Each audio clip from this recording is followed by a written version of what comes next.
Welcome to Around the Empire. I'm your host, Joanne Leon. Around the Empire podcast is listener-supported independent media. Please pitch in at patreon.com/aroundtheempire, or paypal.me/aroundtheempirepod. You can find these links at our website, aroundtheempire.com. Journalist Whitney Webb joins us today from Chile to talk about the budding quote-unquote trust industry, the latest crusade and gold rush to fight fake news. A new for-profit startup called Newsguard aims to partner with major tech platforms, marketing firms, and other institutions to flag news and information websites with color-coded symbols to show consumers which ones are reliable and warn against those that aren't. It's already installed as a feature of Microsoft's mobile web browser, running as a browser extension in some public libraries. Newsguard markets itself as a news literacy tool, a research tool, and claims that it will tell you if a news site is reliable, with the stated goal of, quote, restoring trust and accountability, unquote. One of their founders has made the rounds in the print, online, and TV media, pledging to fight fake news, disinformation, and Russian propaganda. Whitney Webb did her own extensive research, fact-checking, and analysis on the credibility and reliability of Newsguard itself, its founders, financial backers, advisory board, and staff, and she discovered a lot of troubling facts.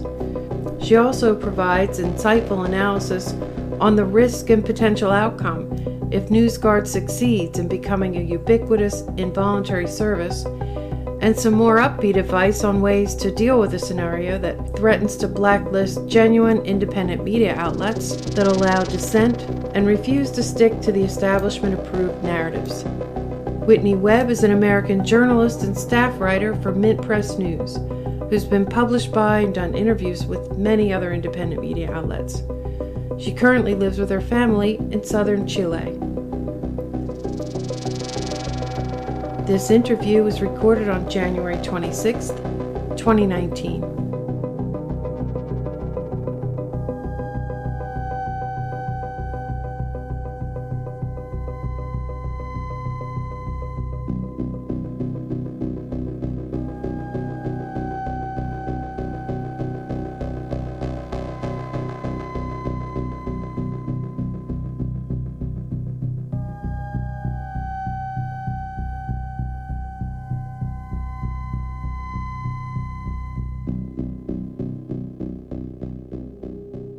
Hello, Whitney. Thanks for coming on Around the Empire. It's great to talk with you.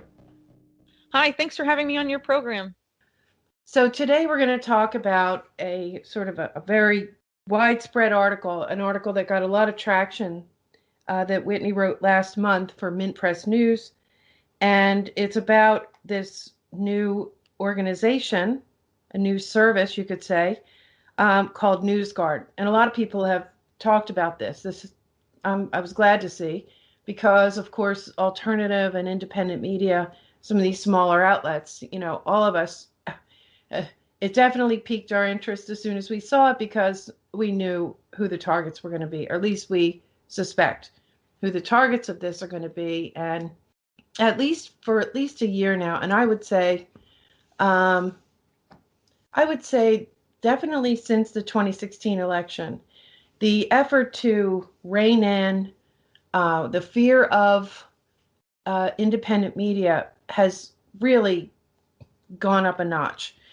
I would say that there's been a competition between, let's say, 10, 15 years ago, between blogs and mainstream media or corporate media. And then, other smaller independent networks, they've always felt threatened by them.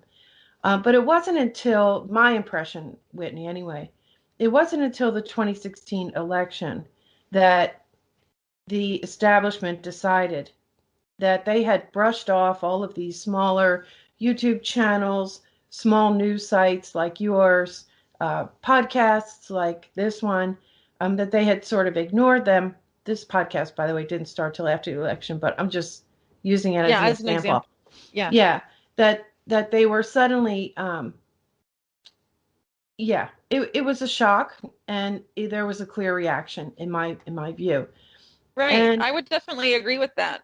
Because in my opinion, what I think really happened with the 2016 election and what freaked a lot of the big name, traditional media outlets out was that they had really lost, the exclusive power that they once had to control the narrative in the U.S.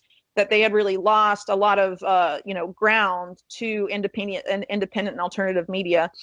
And I think that's why we've seen a combination, and Newsguard is a great example, as we'll go into in a moment, of sort of these big name media outlets and government and corporations all coming together and working together in this sort of symbiotic relationship to crush independent media that is a threat to all three of them. exactly. And I would say that the one of the lessons they learned from the 2016 election is they thought they had everything in the bag. I mean, they knew that there was competition on the internet, but they still thought, and of course they knew, They underestimated it. I think that's definitely fair to say. yeah, and I mean they knew they were losing viewership to cable news and readership to mainstream media. But the print media had started to, like Trump, for example, really kind of saved their lives. You know, he revived, and we have a In a CNN, sense, yeah. yeah, we have a CNN executive sort of admitting that. But I think they were freaked out by the things that they really hadn't, they thought were ankle biters, things they hadn't paid that much attention to, Right. like memes, for example, and Twitter. Obviously, like everyone Well, was, I think that's true, and I think a big part of that has to do with the fact that these like mainstream outlets, the New York Times and in the Washington Post and the Wall Street Journal, all the people that work there are sort of in echo chambers, and a lot of the people that work there consume the same sorts of media. So it seems to me that a lot of these people, until the election happened and the lead up before then, were just pretty much assuming that most people, were consuming the same information that they were and didn't really, because in their own, in social circles and private lives, they weren't really seeing, the popularity of this at the time. And then, the fact that, using the New York Times as an example, they gave the probability of Clinton winning the election over 90%, and a bunch of other organizations did that and were just like totally caught off guard and realized how much they had really missed the ball, not just in terms of their coverage, but how they just weren't understanding what people were consuming, what news they were consuming, and what news they were consuming was most influential with voters. So, as I mentioned earlier, I think that's where they really realized that they were starting to lose, not just readership and money, but also influence on the American public. And I think that was the scariest part for them, probably losing their influence and their power. yeah, that's interesting that I think you hit it right there. Because, and I would say that that is just another sign of their insular Right. bubble mentality. Absolutely. Yeah, so like that's sort of the theme of the whole 2016 election. Um, but I think that also they were confident, particularly the Clinton campaign. I think, well, obviously, this is the part of the establishment who we're mainly talking about.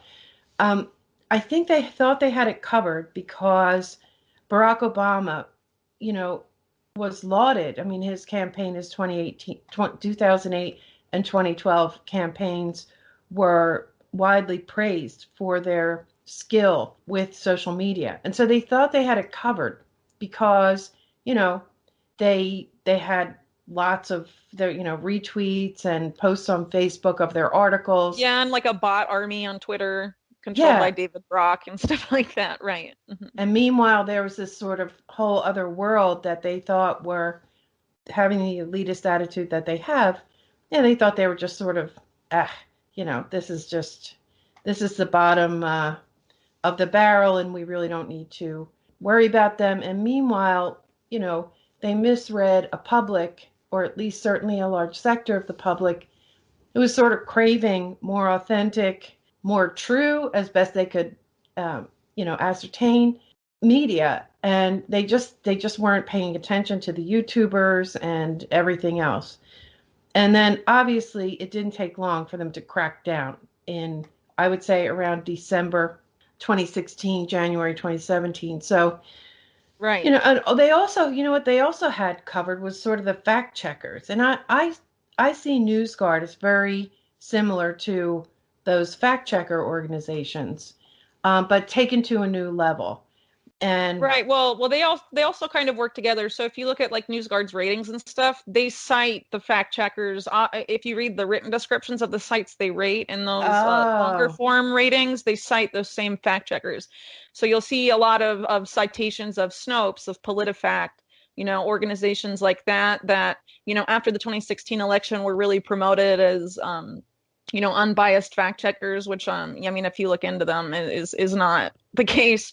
But I mean, that's to be expected, based on the things we're talking about, that there was this crackdown to paint certain outlets as fake news and whatnot. And I think that's why NewsGuard, when it was being created, the founders decided to target sites individually instead of the content of sites. So before we had fact checkers, after the 2016 election, when this really first started, the fact checkers were going article by article, rating it true and false and whatnot. So what NewsGuard's doing instead is they're rating sites individually. So for example, if a site is rated poorly by NewsGuard for whatever reason, it can have content on its site that's totally accurate, but NewsGuard rates the site as a whole, right? So they don't have to go content by content. They can just, basically smear a page and say it's not trustworthy, even though, the vast majority of its content could be trustworthy. and I think that's their biggest flaw, because if there's anything I've learned over the past 10 years that I've been sort of really digging into war and foreign policy news and opinion and research, it's that you have to go to a more granular level. You have to go to the journalist level. You really can't judge an entire. There's hardly any site that you can just say, okay, they're good and they're not, because more and more you find that there's, I don't know how to put it, but uh, well, first of all, let's just say some of the main news sites. I mean, they're looking for a diverse. They at least they seem to be, like the New York Times. They're trying to add more diverse voices. Yeah, And they've been doing that lately. You can see a lot of that with like the Israel and Palestine, for example. They're putting a lot.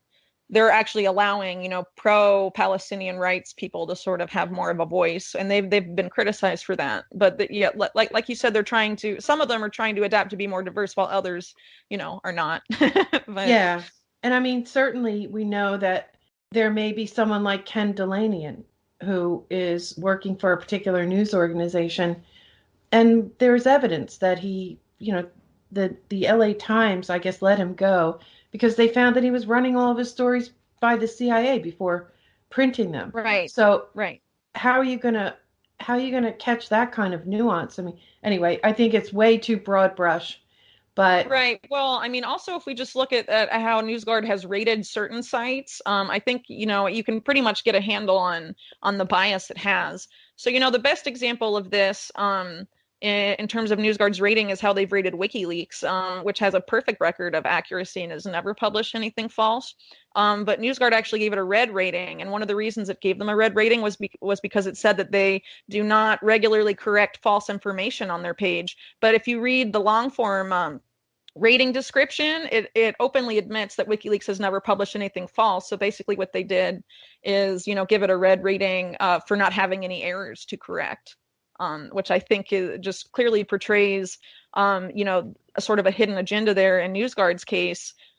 Because, the establishment, as we've seen numerous times, really doesn't want the public to read WikiLeaks. So as an example, when the Clinton emails came out right. before the 2016 election, you had CNN claiming that it was illegal for Americans to read WikiLeaks releases. Oh yeah.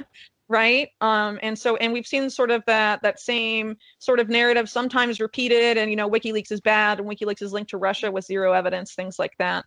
And if you take a look at NewsGuard's advisory board, which we can get more into later, there some of them, like particularly General Michael Hayden, who is on the advisory board of NewsGuard. He's a former director of the NSA and the CIA and is very anti-leak, so obviously very anti-WikiLeaks.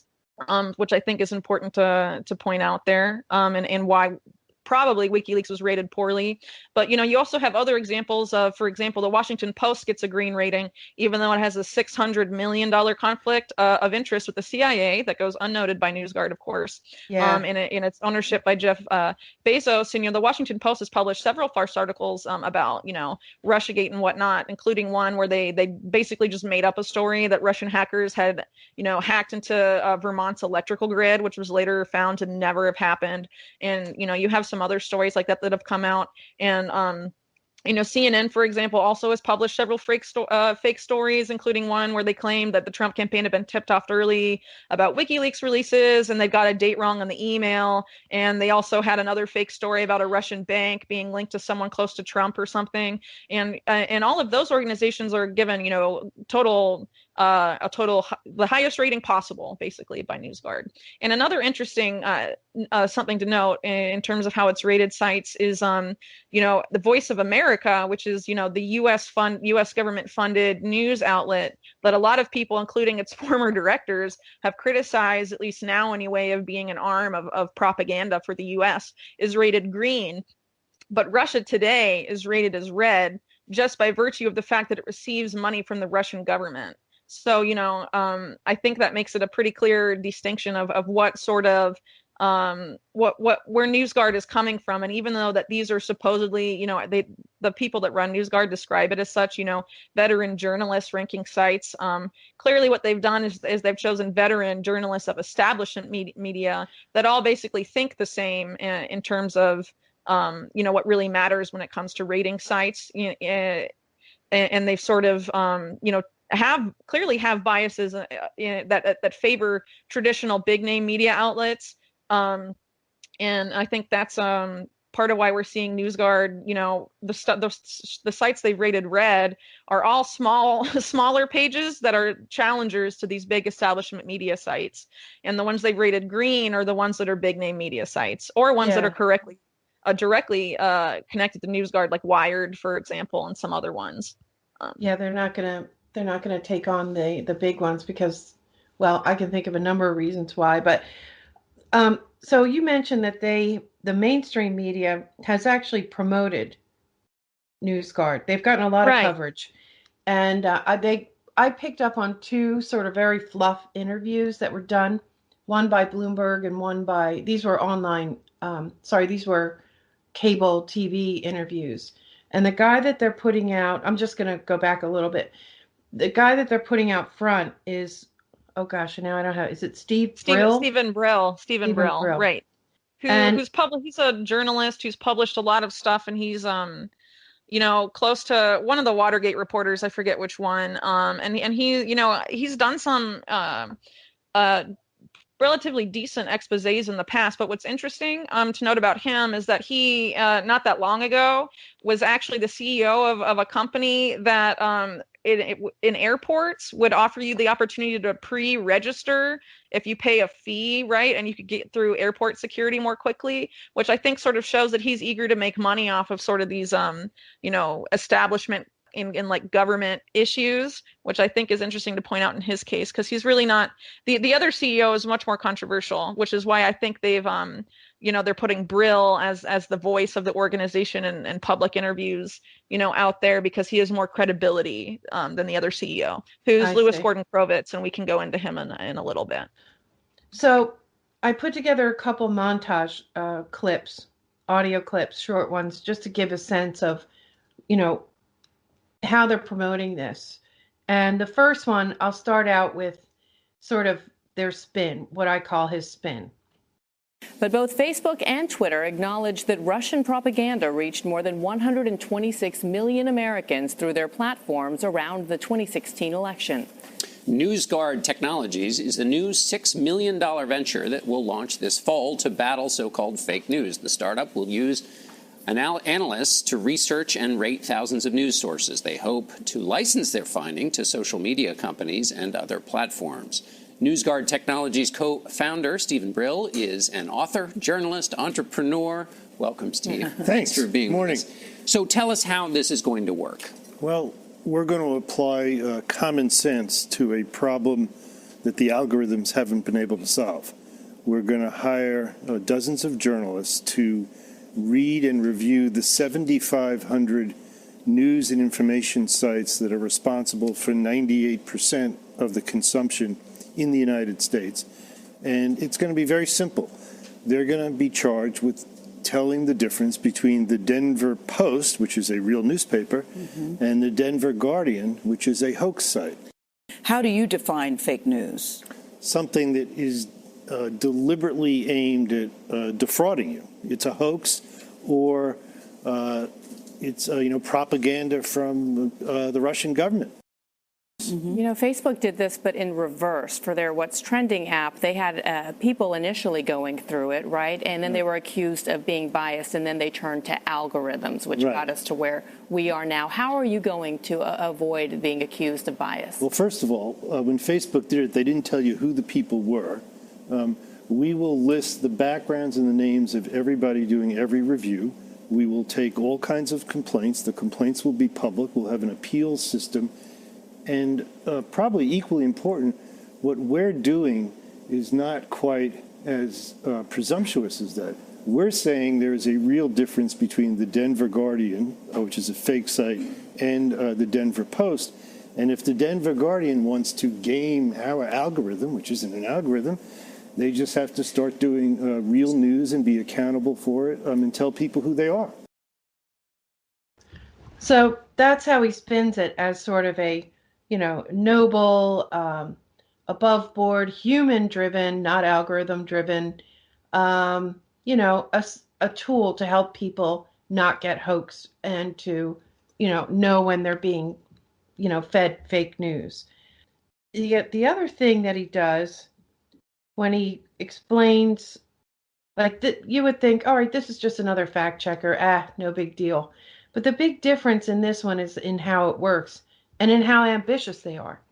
They are not satisfied with you sort of seeking out a fact-checking site. They want it to be... Well, they want it to be integrated. So every time you see a link to any site at all on your internet browser or on social media, they want you to see their rating. I mean, that's the plan behind all of this. And currently, the way they're sort of pitching it is that it's, super transparent and things like that. And it does have a degree of transparency. But the thing that's important to point out about Newsguard is that they also sell their service as voluntary, in the sense that, well, if you don't want to see the plugin, you don't need to download it, right?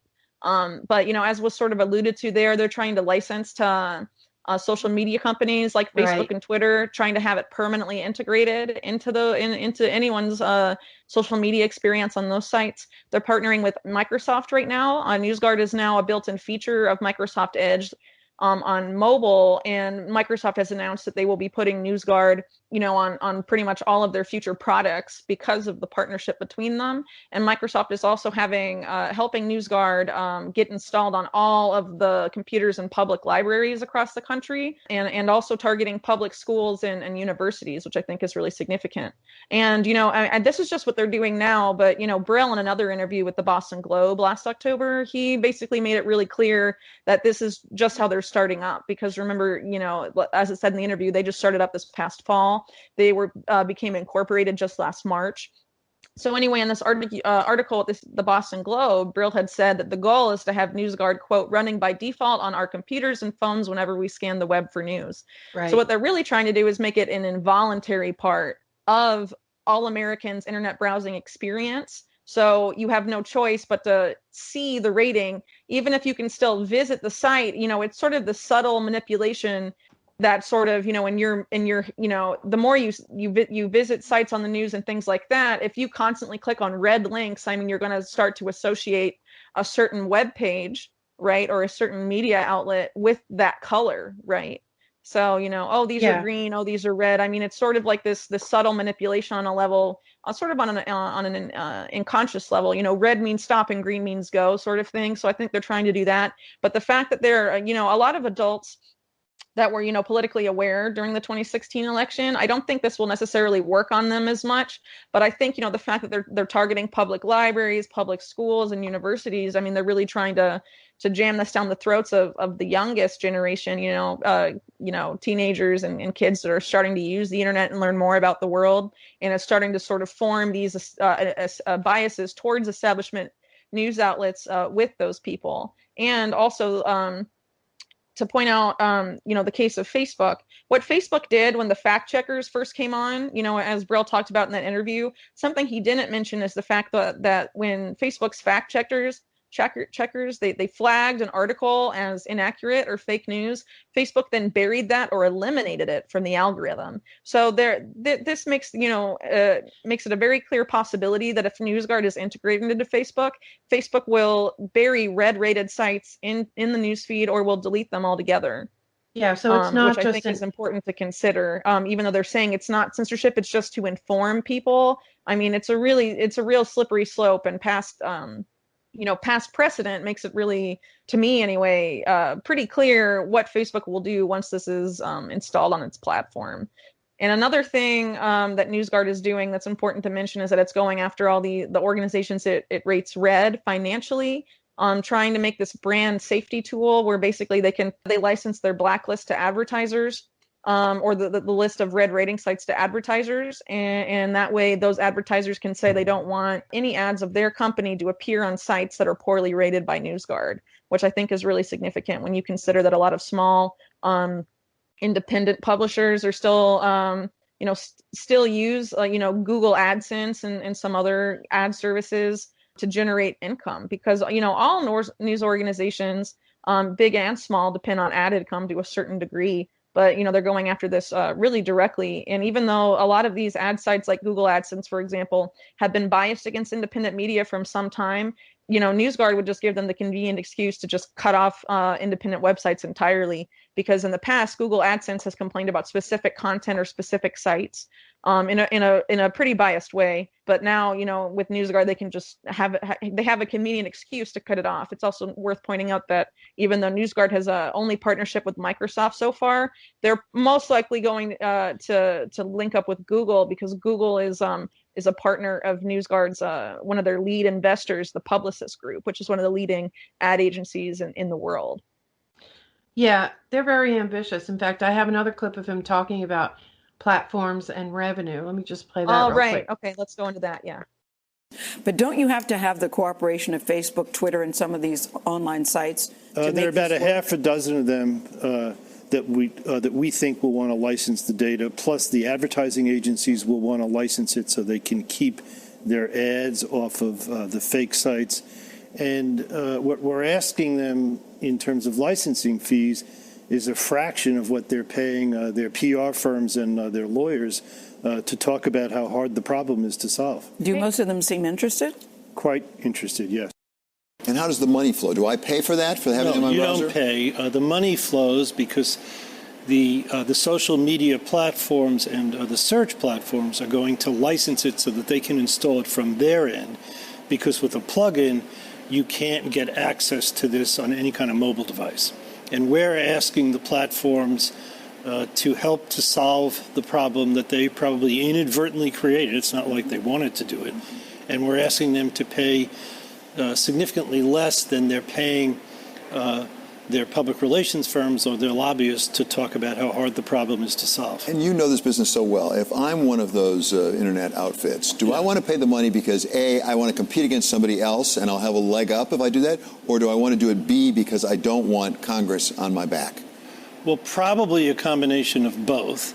There have been independent surveys done of this method that say that people will have more confidence in the platform. And we see ourselves as the logical solution to the path that right now only has two awful alternatives. One is government regulation, which you and I and most people don't want. And the second is allowing the platforms to continue to try to use artificial intelligence either to non-transparently push stuff down, or to decide, let's just get rid of it altogether. We don't get rid of anything. If something has a red label, you still read it. It just says proceed with caution. So if you did that, you wouldn't have to throw something off your platform.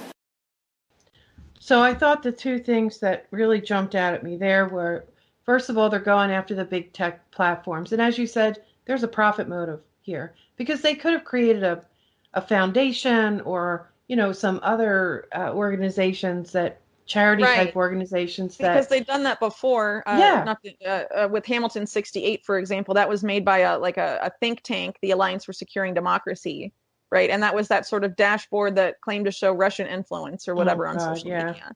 Right. So here they went a different route, as you were saying. They Newsguard is a for-profit company, and as Brill sort of alluded to there, both Brill and CrowVets, the two CEOs, have said that they plan to make most of the money from Newsguard by licensing to big tech companies. So the pressure that they're putting on tech companies is really excessive at this point, and is being helped by the existing pressure against these social media sites over fake news and all this stuff and Russian interference, etc. Even though if you look at the actual statistics, the amount of money spent on so-called Russian propaganda and things like that were really small when you look at the total amount of money spent in the election.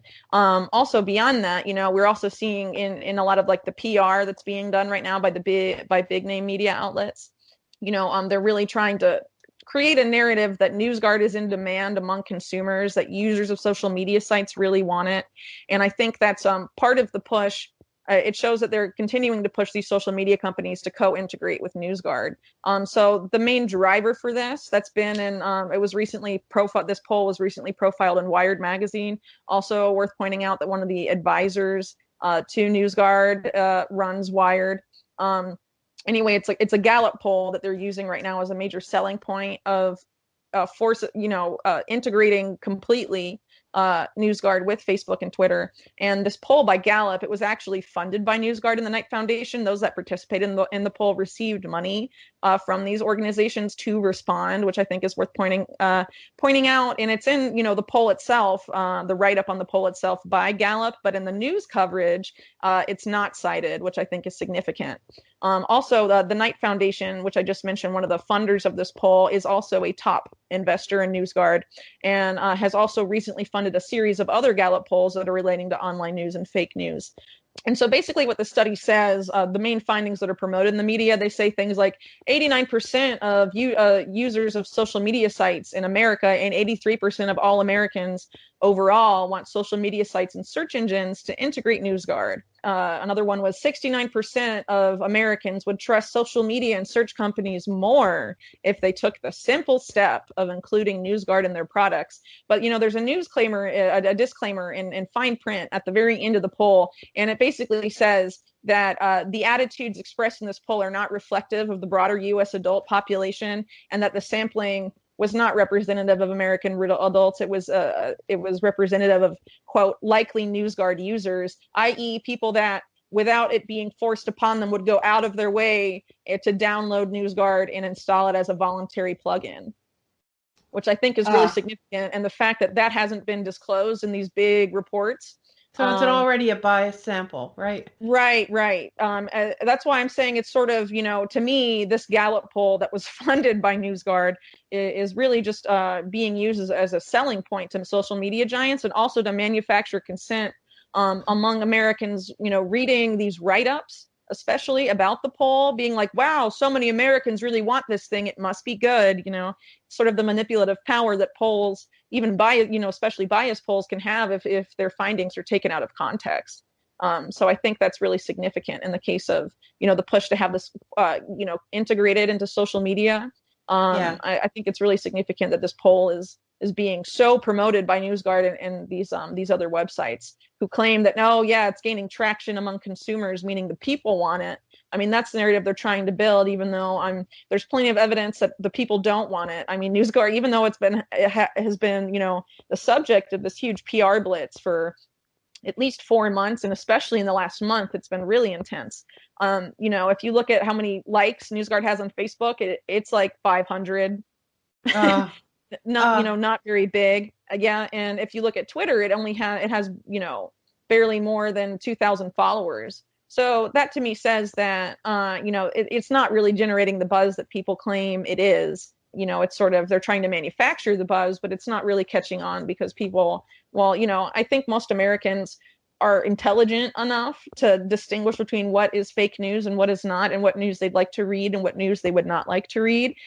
And these sort of rating sites, they're basically, they come from sort of this arrogant perspective that's very entrenched in establishment media and the establishment in general and politics and whatnot, that the American public are too naive or too unintelligent to make these decisions for themselves. They have to be shown, what's true and what's not, what to consume. And, this sort of thing dates back to, over 100 years ago, well, about 100 years ago when, the nephew of Sigmund Freud, Edward Bernays, who's the founder of public relations and really close to the government, he basically said that, the American public are too stupid to do anything, and they need an elite, technocrats or more intelligent people to tell them, what's what and what to do, and to sort of guide them away from their base instincts and things like that. So, this has really been sort of this arrogance that we're seeing now. And in this case has really been a really at the root of the establishment in terms of how it perceives the American public for a really long time. Yeah, and I noticed that they brand themselves as their judges, if you will, are based on old school journalism. So they're sort of they throw this around a lot. Yeah. But the other thing is, he talks about the plug-in, which is a voluntary effort on the part of someone who, like their poll sample, is already interested in, having some kind of a rating system, and they're willing to make a little effort to do that. And that's what they have now. But, well, to their credit, they don't deny what their goal is. Their goal is a much broader involuntary service that, if you think of Google search pages, when they come up, at least on Chrome, I'm not sure if that happens on Opera or not, but like they put some things in green if a link is sponsored, right? So someone paid to rank that that link up higher. It's going to be something like that, but it's going to have this color-coded system on it. So that's the real goal, is to get you to never click on it to begin with.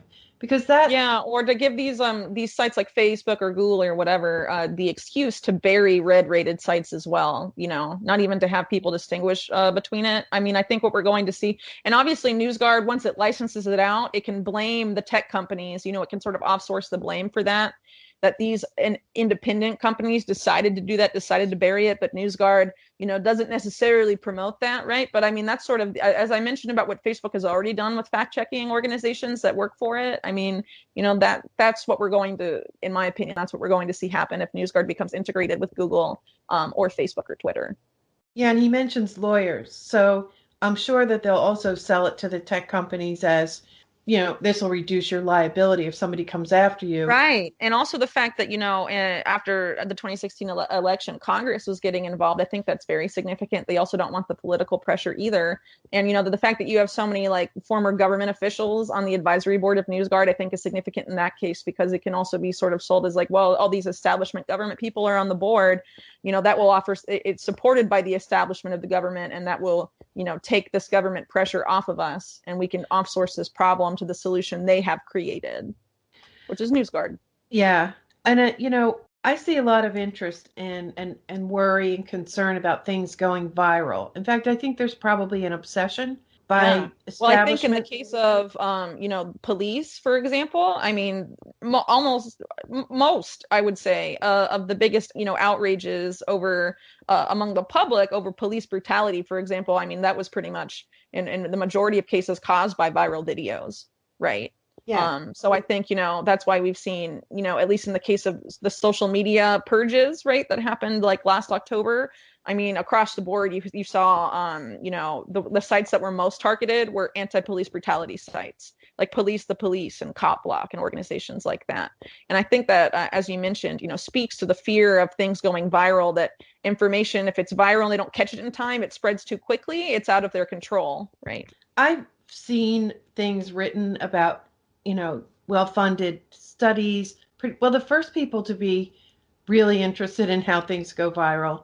Obviously, anyone who, the BBG, the Board of Governors, any organization that, tries to police propaganda, they're going to be very interested. But also marketing firms. I think they were the first ones to really go out into studies about, because, of course, they wanted to emulate it, right? And we've seen numerous efforts of people. Everybody wants their thing to go viral.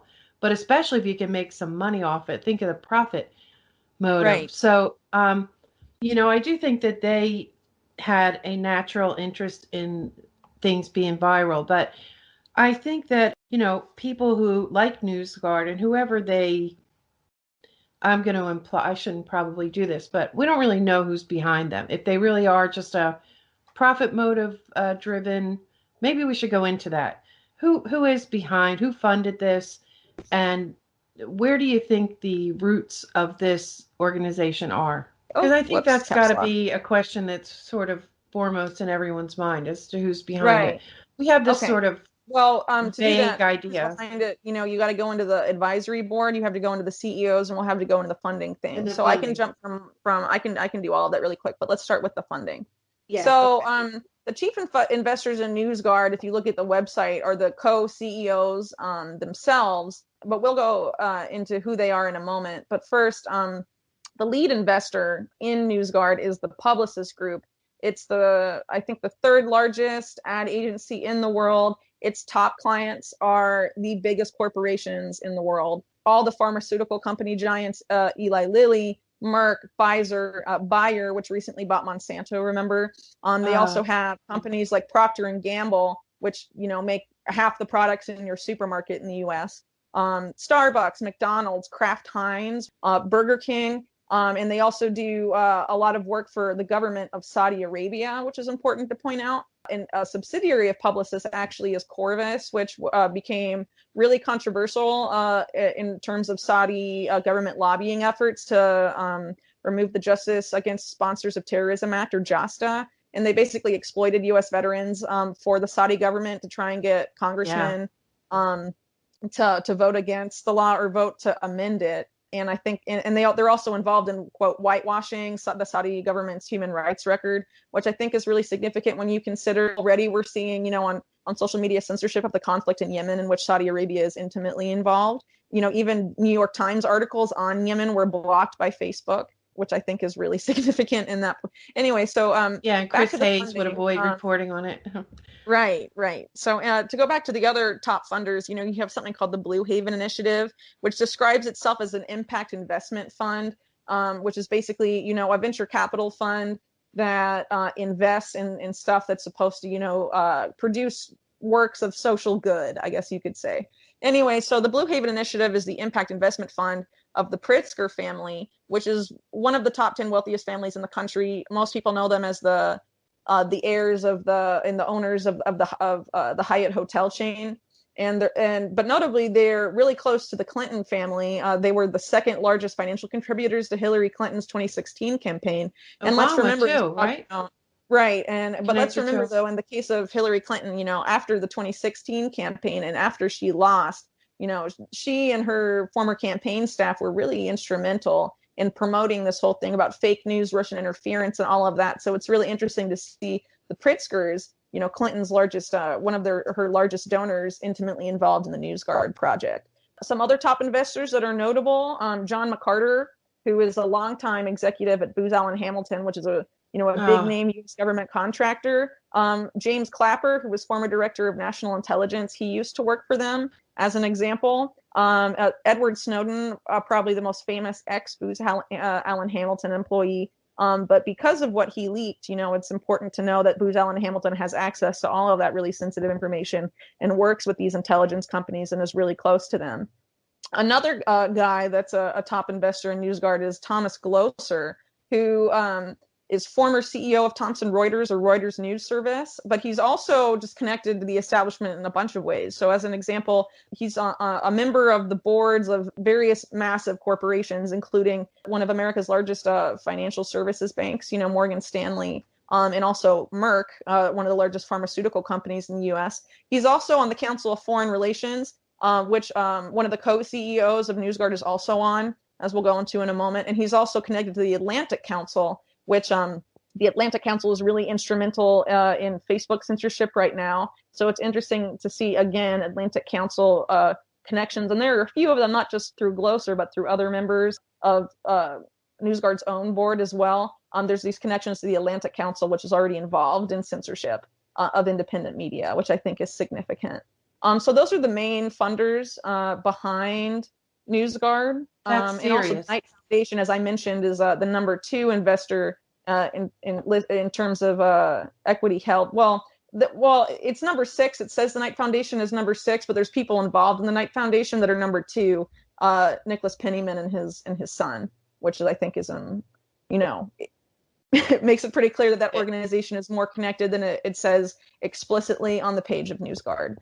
Another thing that more information that we can garner from Newsguard and who's behind it, all you had to do is take a look at the advisory board and just if you look on Newsguard's website, you just go to their about section, which ironically is called About Why Trust Us, right? And under that you can go to the advisory board, and I think any critically thinking American that will take a look at Newsguard's advisory board will immediately lose trust in Newsguard just by virtue of reading the names. The most glaring ones there, in my opinion, are Tom Ridge, who was the first Secretary of Homeland Security when it was created by George W. Bush and his administration. And he was also notably responsible for implementing the color-coded terrorist alert system, which I think, it's no coincidence that Tom Ridge is on this board, and this is also a color-coding rating system. So I think that connection is interesting. And of course, as I mentioned to earlier on, Michael Hayden, who's former director of the CIA and the NSA, and he was also former deputy or principal deputy director of national intelligence under Bush. So a guy that's been in the national security establishment and the intelligence community for a really long time. I mean, you can't get more deep statey, I guess, than Michael Hayden. Right. Another guy we have on there, Don Bayer. He's a chairman of one of the largest, a really influential PR firm in the U.S., Burson Conan Wolf. He was also former White House communications director for Clinton, and I believe he's also chairman of the board for PBS, which I think is also significant. Yeah. So, but another guy who's a really big red flag there, and he's listed as number 2 on the board of advisors, is Richard Stengel. And Richard Stengel, in terms of his role in government, it was under the Obama administration. He was under Secretary of State for Public Diplomacy. And during a recent panel discussion, I think it was last year, that was hosted by the Council on Foreign Relations, Stengel described that position he held under Obama as being the State Department's, quote, chief propagandist. And he went on to say that and then he went on to say that he's not against propaganda and said things like every country does it and they had to do it to their own population. I don't think it's that awful, which I think is notable considering the fact that Newsguard explicitly says that they're, in one of the audio clips you said, one of the, Brill said that one of the criteria he uses to define fake news is whether or not it's propaganda. And so you have a guy on the board of directors who openly, promotes propaganda, and it describes his past job as being chief propagandist for the U.S. government.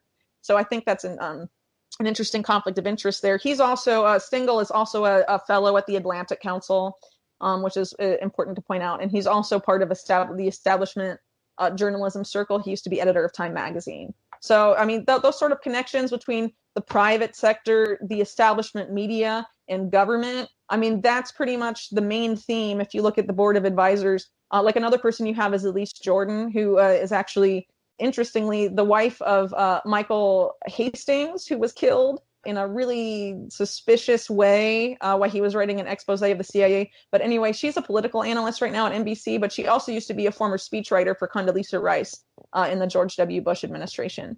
Is she on their board? Yeah, she's on their board. You're kidding me.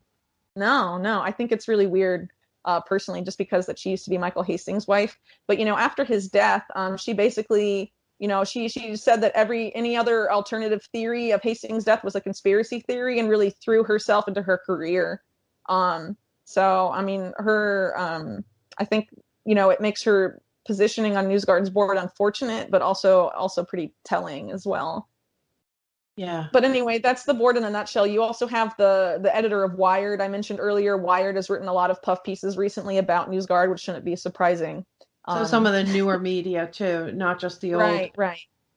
Yeah, but Wired is still pretty establishment. And if you look back over the history of Wired, I mean, they've been around for a while, at least a decade, really involved in the Chelsea Manning leaks, which, really put WikiLeaks on the map for a lot of Americans back in 2010. And one of one of the top journalists at Wired, who doesn't write there anymore, he writes at the Daily Beast, but his name is Kevin Poulsen. He was really involved in, sort of condemning Chelsea Manning in the media. And he, released transcripts between her and the guy that, ratted her out to the government, right? But he did it selectively. He didn't release the whole transcripts, and he just sort of, created this narrative, which also people have argued led to increased prison time for her, which was a huge disgrace. And Wired's chat logs. The chat logs, right? Yes, between Adrienne Lamo and Chelsea Manning. Yep. And so the fact that Wired was involved in that, and that's a leak case, a national security case, I think is really really significant, right? So I mean, even though one could say Wired is like not part of the establishment media, it's shown itself in the past to be very willing to help the agenda of the establishment. Also, Kevin Poulsen, that same journalist, has connections with the government dating back to the early 1990s. And after.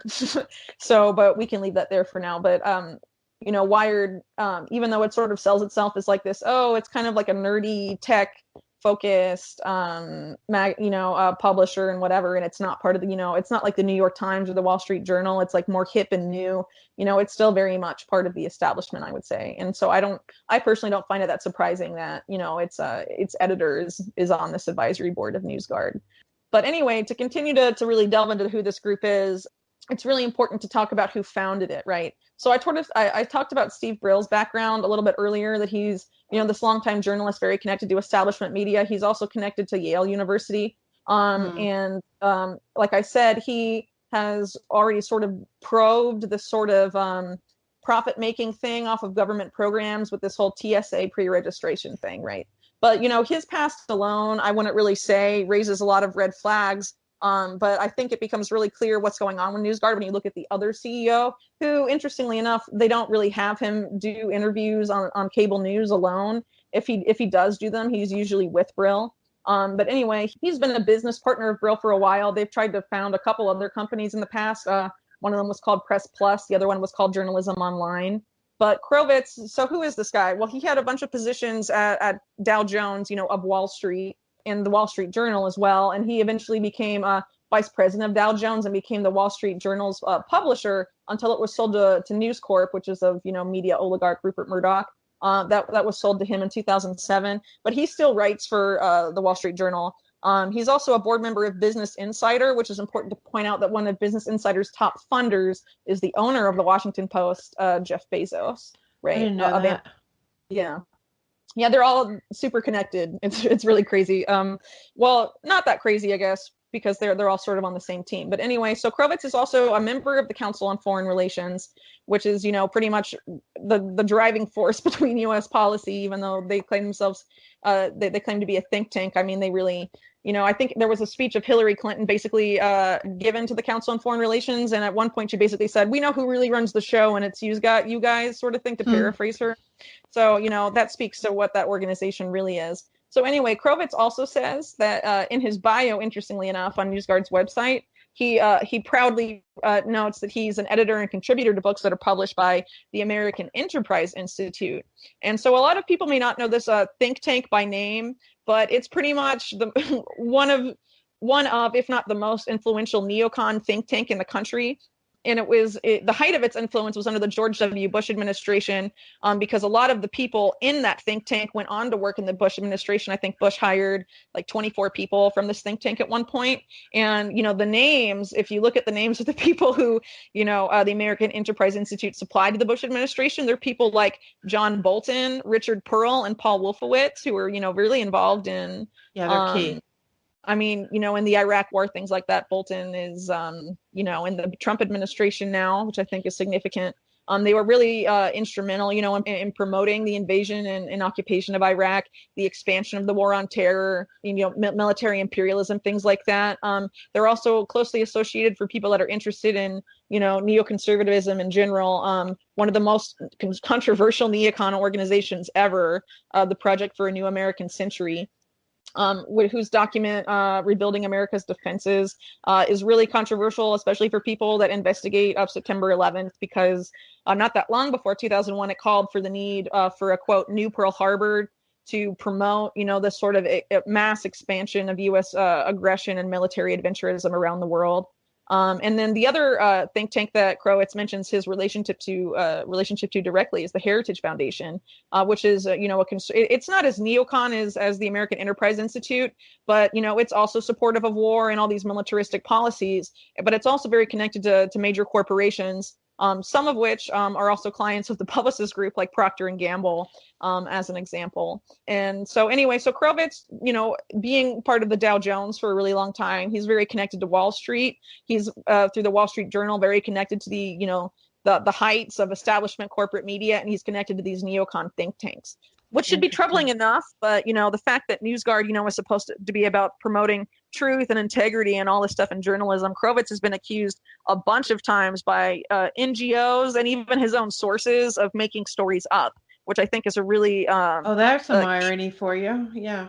Right. I think it's a really key point to bring out and sort of debunk this image that Newsguard has tried to make about himself, about old school journalism, things like that, right? That we're legitimate and we're veteran journalists and you should trust us for those reasons.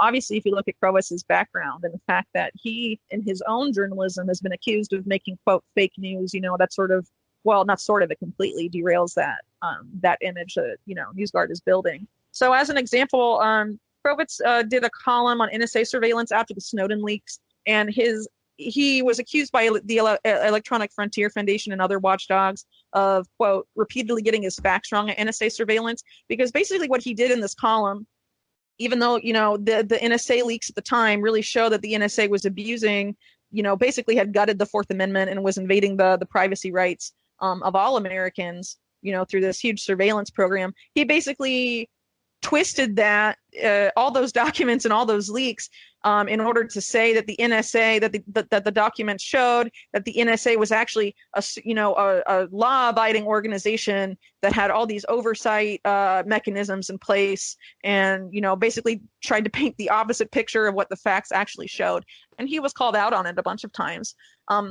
Another opinion piece was really controversial that was written by CrowVets, was where he claimed that the internet had been created solely by private business and had that the government had not been involved at all in the creation of the internet. But as was noted at the time by TechDirt, is where I cited this in my report. A lot of people that CrowVets sourced or credited to build up his argument about the internet only being a private invention. All the people that he cited, like Vint Cerf and Xerox and all these other people that were involved in this process, they all of those people, they came out and they said, no, you're wrong. Why are you twisting our words? This is what CrowVets wrote is totally wrong, and it just is inaccurate, which I think is really significant. And in the case of that opinion piece, despite the backlash from his own sources, he never retracted or corrected his column. So, yet all of these establishment entities and corporations backed him with funding for this project. So, yeah. Right. Even though they know. So why... Right. So why would you choose a journalist like CrowVets? Why would you choose to back his organization? Well, he had, in the case of this, quote, fake news examples that I just mentioned, he's trying to field for the establishment in both of those cases, right? So they know that he's a guy that has no problem with bending the facts if it benefits, corporate power, the existing power system, the deep state, whatever you want to call it, that he is ultimately in service to those forces. Which I think, is really what Newsguard is about, but hiding behind this sort of, transparency and nonpartisanship and veteran journalists. And they sort of build it up as this noble thing, which is why I think, for listeners, if they're concerned about the conflicts of interest that Newsguard has and bias in their ranking system, that they join the effort to sort of tear down this image building that Newsguard is creating by pointing these facts out either on to Newsguard on social media or to the media sites that are promoting Newsguard, or even on the feedback section of Newsguard's own page. It's really important to hold Newsguard accountable, to make them answer for all these conflicts of interest and other, connections to government and all this stuff. I think it's really important to hold them accountable and, to really take them to task for how they're promoting themselves and be like, yeah, well, you can't really promote yourself as nonpartisan if all the people on your board are connected to government, right? Yeah, exactly. Or you can't pronounce yourself as the the Ministry of Truth or the arbiter of fake news if you're, the guy that founded you has been accused of making fake news himself numerous times while he worked as a journalist. I think those things are important to point out and necessary to point out if we want to, sort of derail this effort to manufacture consent for Newsguard that we're seeing right now. Right. And I think just to kind of wrap it up, on their website, they have some pretty sophisticated, like short and succinct, but very sophisticated points that they're making to sell themselves. But there are two main targets, and the two targets that are crucial to them, well, maybe not both, but basically they can't really thrive unless they can convince the tech platforms to bring them on and the marketing companies to use them to discern which news sites they will display their ads on, that they'll support, that they'll allow to make money, basically. And I was going to go into some of the things they say, but people can go check out their news site, the Newsguard site for themselves and, just really get a sense. So that's where I think they either survive or not, is in whether they're going to, they can't survive by just asking people or just relying on people installing plugins to their browser. It's just, they might, if they can sort of get some, if they don't have to be profitable and they can get some school libraries, they can definitely have an impact. But they can't really achieve their goal, which is extremely ambitious and widespread, unless they can get these tech platforms to, create this involuntary color-coded system that everybody will see. And also, their other goal of sort of drowning out or making disappear alternative media sites, that, they can't do that unless they can convince marketing companies. They've already convinced YouTube to demonetize people, or someone has, someone with similar goals has already convinced YouTube to police and keep, smaller independent media from, if they're disruptive, if you will, from earning any money. Right. But yeah, so anyway, unless they can do that, I don't see how they can really thrive or achieve the goal. I think that's accurate, but I think the biggest danger here, even if, people speak up and it manages not to be implemented on social media, brand guard, which is this thing about, cutting off ads to poorly rated sites, is going to be the danger here, mainly because of the fact that one of the largest PR firms in the entire world, or ad agencies in the entire world, is a lead investor in Newsguard, right? So, all of those clients, we can assume, will be participating in this brand guard feature. And the fact that the Publicis Group is a partner of Google, I think really, they've really tried to ingratiate themselves with connections to ensure the success of their project, at least facets of it, right? So, partnering up with Microsoft and soon Google, I think are really significant. And the fact that they have this top investor there, controls that it's an advertising firm for all these massive corporations, I think is really significant.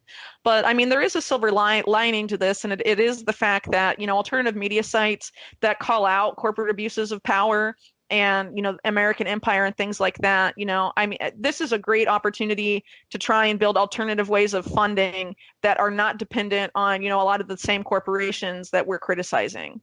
True. Right. It's a good opportunity to divest from them, not to support them, and to develop something independent, hopefully of, Silicon Valley mega corporations, independent of ads from, the most powerful corporations in the US. Even though, it helps keep, some pages afloat. If you are a page that criticizes corporate power or criticizes empire, this is a really good opportunity to divest from these people and build something alternative. The problem is that, a lot of people really should have seen this coming years ago, but because of the ease of, publishing stuff on Facebook and Twitter, no one really did anything until they started, mass deleting pages. and censorship exactly. started to get bad. So basically what's going on now is that all these pages are basically scrambling to do something when something there should have been an effort to build an alternative years ago when, Yeah, big open Facebook source. and Twitter could have been done to get the word out of the danger of this coming, things like that. But that just really speaks to, like human nature. It's hard to, even if you see a storm coming, sometimes people don't prepare until the rain already starts to fall. So, I mean, I think that's really what we're seeing. But I think, if you want to see a silver lining in this, that would be one of it. And also the fact, another silver lining is the fact that the establishment is so concerned with independent media that they are just throwing so many different things, Newsguard being just one of the tactics they're using to try and wipe out independent media. I mean, it just speaks to the success of independent media and the fact that, independent media was not just successful in reaching people, but also in changing minds and changing the narrative, which I think is really significant. And I think the fact that it was so successful in that, even though Newsguard will try and, sheep herd people back to where they used to be. I mean, once you leave the pasture, so to speak, it's really hard to want to go back. You know what I mean? So Yeah, exactly. I think that ultimately is a positive point to look at here, even though Newsguard is really nefarious in my opinion, and just will set a dangerous precedent. I think it's important to keep in mind the positive too, but that shouldn't stop anyone from being motivated to hold this company accountable. Agree. Whitney, so real quick, tell people where they can find your work, how they can find you online, how they can support your work. Okay, well, all of my work right now, I work as a staff writer at Mint Press, so I publish exclusively there at mintpressnews.com. I do a lot of work on geopolitics, things like that. I'm not very active on social media, only really once in a while. I have a page, an author page on Facebook. I have a Twitter account, but I'm not super plugged into social media. But for people that are interested in following my work, that want to, ensure that they can have access to it, or to any other site, in a way that's not dependent on social media, please sign up for mailing lists, because that has not been censored so far. You can sign up for Mint Press News's mailing list on mintpressnews.com. And most sites that, alternative media sites that you read, have a mailing list option available, so you can get their top stories delivered to your inbox in a way that is not censored by algorithms, newsfeed algorithms or social media companies, right? So if you want to stay up to date with my work and the work of other writers at Mint Press, or really any alternative media site, and help keep its readership numbers up despite the unprecedented effort of censorship that we are facing, please sign up for mailing lists. Great tip. Thanks for that. Okay, well, thank you so much, and it was great talking with you. Take care. All right, thank you. And that's our show. Thank you for listening. Special thanks to Whitney Webb. Find her work at mintpressnews.com. Follow her on Twitter at _Whitney Webb, and on her author page on Facebook. Round the Empire Podcast, independent media. Your support is really important. Please pitch in at patreon.com/aroundtheempire, or do one-time donations, paypal.me/aroundtheempirepod. You can find these links on our website, aroundtheempire.com. The syndicated audio podcast has been the main focus for Around the Empire, where we have the most traffic. We're on most podcast apps like iTunes, Google, Spotify, Stitcher, so please subscribe to us there. And if you like us, click some stars for a good review. It helps. I'd also like to do some improvements, add some new kinds of content this year, and I hope to get some equipment and hire some creative freelancers to help me with that. For instance, I want to add some video content, live stream and otherwise. For this, we'll need some more subscribers on our YouTube channel. Find the link for our YouTube channel in the show notes. Hit the red subscribe button. It's free. It won't bother you with notifications unless you turn them on with the bell icon. And please use the thumbs up icon to like the individual videos. Also follow us on Twitter at Around the Empire. We'll see you next time. Take care, everyone.